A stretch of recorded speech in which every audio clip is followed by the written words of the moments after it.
Welcome, welcome, welcome.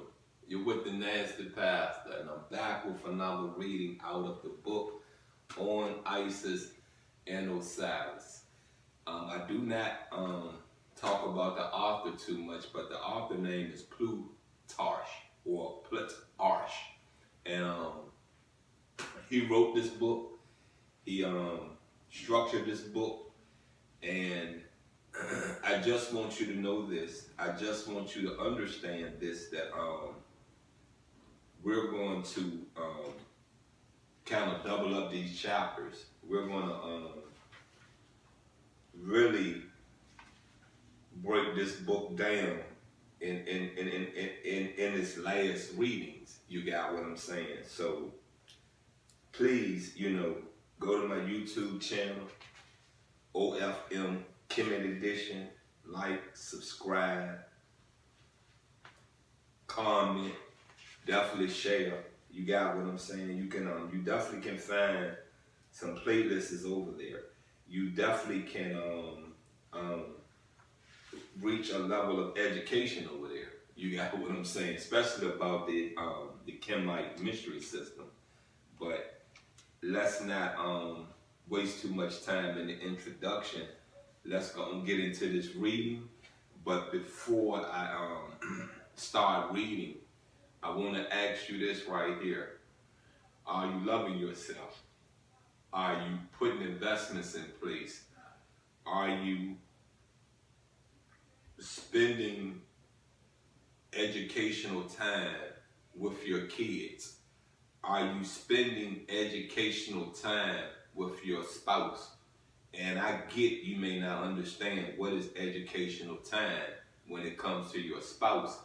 What that is about is understanding your spouse, learning your spouse, getting updated in the now about your spouse. Because see, sometimes, when you're married, both of y'all, is probably outside the household, at least 18 hours a day, at least 16 hours of your day.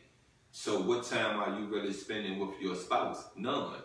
It's bad that you're not really spending time with your kids. You got what I'm saying? It's bad that you're not really doing that, but you're really not spending time with your spouse. And every day we learn something. Every day we learn something. Every day we evolve. So when I say, are you putting time in with your spouse to be educated, that is what I'm speaking of. Me time. You know what I mean? It ain't just about sex. It's about dialogue. It's about conversating. It's about catching up. Anywho, let's get into this reading. And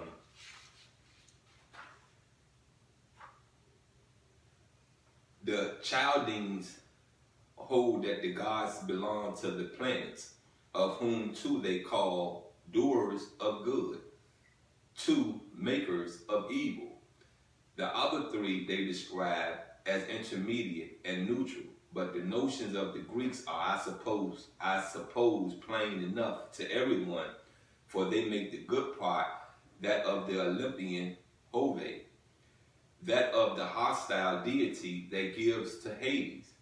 And they fabled that harmony was the child of Venus and Mars, of whom the one is cruel and quarrelsome, the other gentle and presiding over birth. Consider to the philosophers that side with them, for Heraclitus directly calls Mars father, lord, and ruler of all things, and says that Homer, when he prays that, forgets that he is cursing the origin of all things, inasmuch as they derive their origin from contention and antipathy, and the sun will not overpass his appointed limits otherwise. Let me pause for a minute and explain to you about a movie I saw that talks about these philosophers. You know what I mean? And they brought up Alexander the Great, and this documentary was really based in Africa, in Kemet, in Egypt. You know what I mean? And they was going through the old buildings, the museums, not the museums, but the structures. What they call temples, places of worship.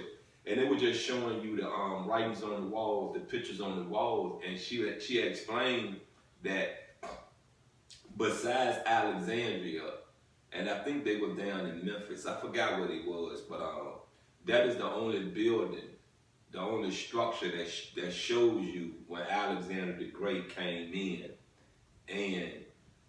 and prayed to Amun for blessings of ruling Egypt. You got what I'm saying? Ruling ancient Egypt. So that tells me that when I base my my theories, my research, my outlook, my opinion about Amun and Ra, I was right. You got what I'm saying? Because see, this lady, when she was speaking about the name Amun as the first god king, you got what I'm saying? She didn't say Ra. She said Amun. You understand me? So that tells me there are two different entities. You understand? You get me? You get me now? So what I'm basically saying to you is this right here. I know who I'm praying to. I know who I'm praying to. And Empedocles calls the beneficent principle, love and friendship, and frequently to harmony with glowing face, but the evil principle he styled. And another jewel I want to tell you is this right here, where I really want to explain this to you. I learned yesterday that Alexander the Great is a child of Amun. You understand me? A child of Amun. So what I'm saying to you is this right here. Amun impregnated Isis, and we got Horus. You feel me? You get me? Whoever Alexander the Great mama is, the way it is told, the way it is said, the way Alexander believes it, Amun impregnated his mother. And that's how you got Alexander the Great. Let's go and get back in this read. Now the Pythagoreans characterized these principles by several names. The good one as the one, the definite, the abiding, the straight, the exceeding, the square, the equal, the right-handed, the bright, the bad one as the two, the indefinite, the unstable, the crooked, the sufficient, the unequally sided parallelogram, the unequal, the left-handed, the dark, inasmuch as these are supposed the final causes of existence. Anaxagoras defines them as mind and the infinite, Aristotle the one as form, the other as the trivial, Plato as it were mystifying and veiling the matter, denominates in many places one of the opposing principles as the same, the second as the other, but in his laws, being now grown older, he no longer speaks in riddles and symbolically, but names them directly. Not by one soul, says he, was the universe set in motion, but by several, perhaps at all events, by not less than two, whereof the one is beneficent, the other antagonistic to this, and the creator of opposite effects. And there is room for a third principle to exist, one intermediate between the two, which is neither destitute of soul, nor of reason, nor of impulse from within, as some suppose, but subordinate to those two principles, after seeking after the better one, and desiring the following after it. As the part of the treatise which follows will show, for he adopts into this system chiefly the religious notions of the Egyptians. That's the end of this chapter reading. And, know that this right here,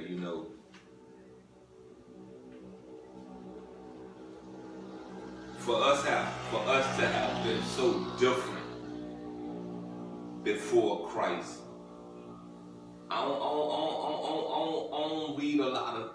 don't read about a lot of racism. I do not read about a lot of racism, and there was Europeans in the world, there was Arabs in the world, there was